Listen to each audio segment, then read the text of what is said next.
Hello students, welcome back to the YouTube digital classroom of Lal Bagh girls intermediate college. मैं Mrs N Singh. मेरा आज का lecture class 12th के लिए। बच्चों, आप पढ़ रहे हैं किनशिप, कास्ट एंड क्लास। इस चैप्टर में आप अर्ली सोसाइटी के बारे में पढ़ रहे हैं, जिसका टाइम पीरियड है 600 ईसा पूर्व से लेकर 600 ईस्वी तक।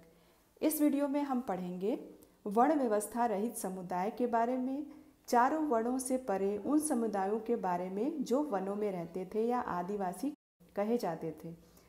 उसके बाद संपत्ति व आर्थिक संसाधनों पर नियंत्रण किस प्रकार का था, इसके बारे में हम पढ़ेंगे। सबसे पहले हम वर्ण व्यवस्था रहित समुदाय के बारे में जानेंगे। वर्ण व्यवस्था के अनुसार भारतीय समाज 4 वर्णों में विभाजित था, परंतु बाद के काल में जब ब्राह्मणीय व्यवस्था का नए समुदायों से आमना सामना हुआ, नए समुदाय जैसे कि आदिवासी, जंगल में रहने वाले निषाद या फिर व्यावसायिक वर्ग आदि, इन्हें पहले से प्रचलित वर्ण व्यवस्था में शामिल करना संभव नहीं था। अतः इस समस्या के समाधान के लिए ब्राह्मणों ने इन्हें विभिन्न जाति में वर्गीकृत कर दिया। इसी प्रकार से हम कह सकते हैं कि जाति की अवधारणा का जन्म हुआ। वर्ण की तरह जाति भी जन्म पर आधारित थी, किंतु वर्णों की संख्या 4 थी, वहाँ जातियों की संख्या अनिश्चित थी। संभवतः वर्ण की अवधारणा जाति की अवधारणा से पुरानी थी। हम कह सकते हैं कि जहाँ वर्ण सीमित था वहीं जाति असीमित थी। जातियों के अंदर भी अनेक उपजातियों का निर्माण होने लगा था। भारतीय उपमहाद्वीप में ऐसे समुदाय थे जिन पर ब्राह्मणीय विचारों का प्रभाव नहीं था। ऐसे समुदाय वर्ण व्यवस्था के अंतर्गत भी नहीं आते थे। संस्कृत साहित्य में ऐसे समुदायों के लिए विचित्र, असभ्य तथा पशुवत जैसे शब्दों का इस्तेमाल किया गया है।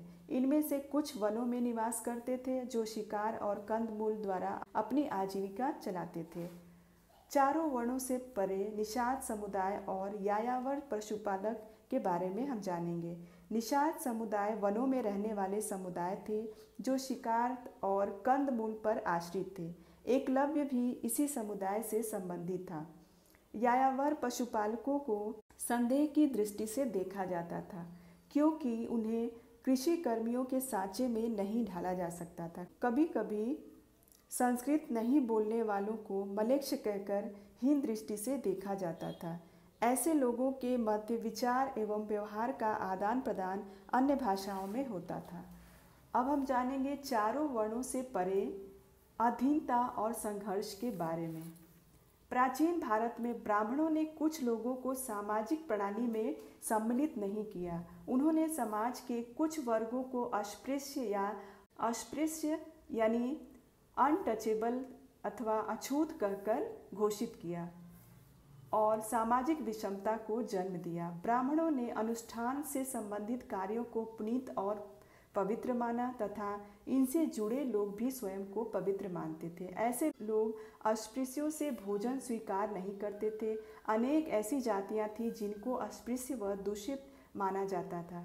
चांडाल नामक जाति को इनमें प्रमुख माना जाता था। इस जाति के लोगों को देखना भी अशुभ माना जाता था, क्योंकि ये मृत पशुओं को उठाने का काम करते थे। मनुस्मृति में चांडालों के कर्तव्यों के विषय में बताया गया है, जो इस प्रकार है। वे गांव और नगरों से बाहर रहते थे। वे मृत लोगों के वस्त्र, लोहे के आभूषण तथा फेंके हुए बर्तनों का प्रयोग करते थे। रात के समय नगरों और गांवों में प्रवेश नहीं करते थे। वे ऐसे मृतकों की अंत्येष्टि करते थे जिनका कोई संबंधी नहीं होता था। इस बात की व्याख्या जो चंद्रगुप्त द्वितीय के शासनकाल में आए चीनी यात्री फायान के अनुसार है, अस्पृश्यों को सड़क पर करताल बजाकर चलना पड़ता था ताकि उच्च वर्ण के लोग उनकी परछाई से अपवित्र न हो जाएं। इसी प्रकार कुषाण शासक कनिष्क के शासनकाल में भारत आए चीनी यात्री वेनसांग का भी कहना था कि वधिक अथवा सफाई करने वाले लोग शहर के बाहर रहते थे।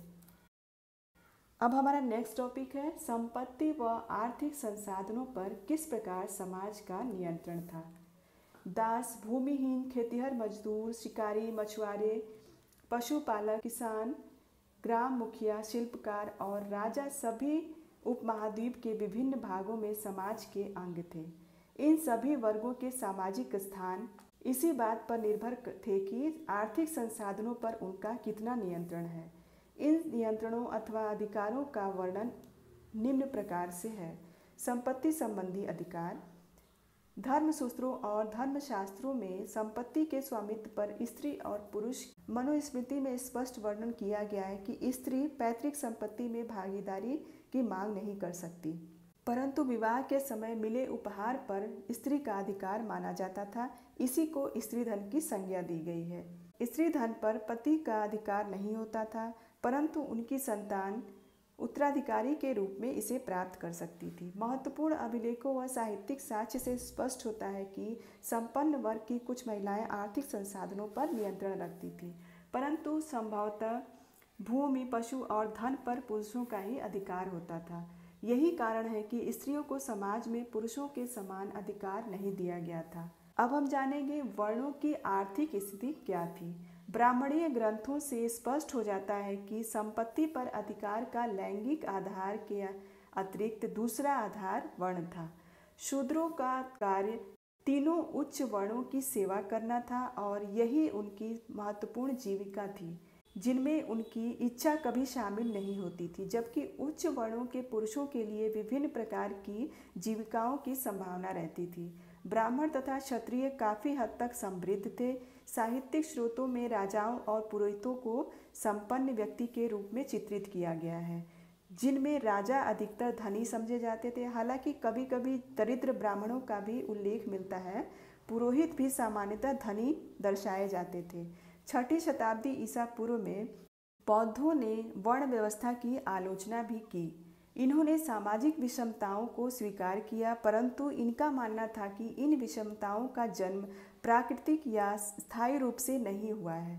बौद्धों ने जन्म पर आधारित सामाजिक प्रतिष्ठा का खंडन किया और कहा कि मनुष्य की उच्च या निम्न स्थिति का निर्धारण उनके कर्मों से होता है, न कि जाति विशेष में जन्म लेने से।